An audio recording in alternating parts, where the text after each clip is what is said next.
Assalamualaikum warahmatullahi wabarakatuh. Saya di sini akan mengerjakan tugas dari Bapak Mustaqim SPD MPD dengan mata kuliah evaluasi pembelajaran.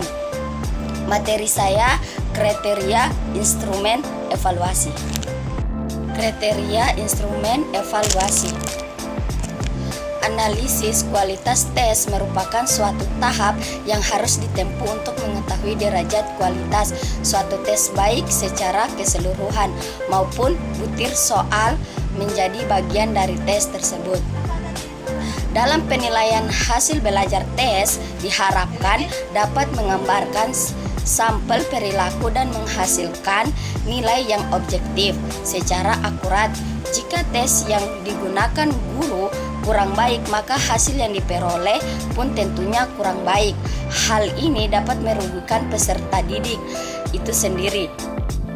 Evaluasi yang pertama, validitas. Sebelum Anda menggunakan suatu tes, Anda hendaknya mengukur terlebih dahulu derajat validitasnya berdasarkan kriteria tertentu. Dengan kata lain, untuk melihat apakah tes tersebut valid atau sahih, Anda harus membandingkan skor peserta didik yang didapat dalam tes dengan skor yang dianggap sebagai nilai baku. Beberapa jenis-jenis validitas antara lain. Pertama, validitas permukaan. Validitas ini menggunakan kriteria yang sangat sederhana karena hanya melihat dari sisi muka atau tampak dari instrumen itu sendiri. Artinya, jika suatu tes secara sepintas telah dianggap baik untuk menggunakan fenomena yang akan diukur, maka tes tersebut sudah dapat dikatakan memenuhi syarat validitas permukaan, sehingga tidak perlu lagi adanya yang mendalam.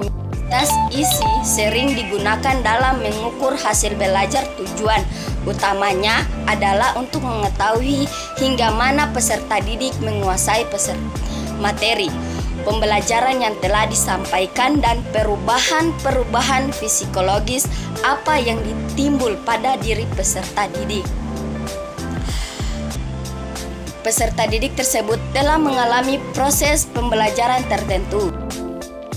Validitas empiris. Validitas ini biasanya menggunakan teknik statistik, yaitu analisis korelasi. Hal ini disebabkan validitas empiris mencari hubungan antara skor tes dengan suatu kriteria tertentu yang merupakan suatu tolak ukur di luar tes yang bersangkutan, namun kriteria itu harus relevan dengan apa yang diukur. Ini itu saja presentasi dari saya.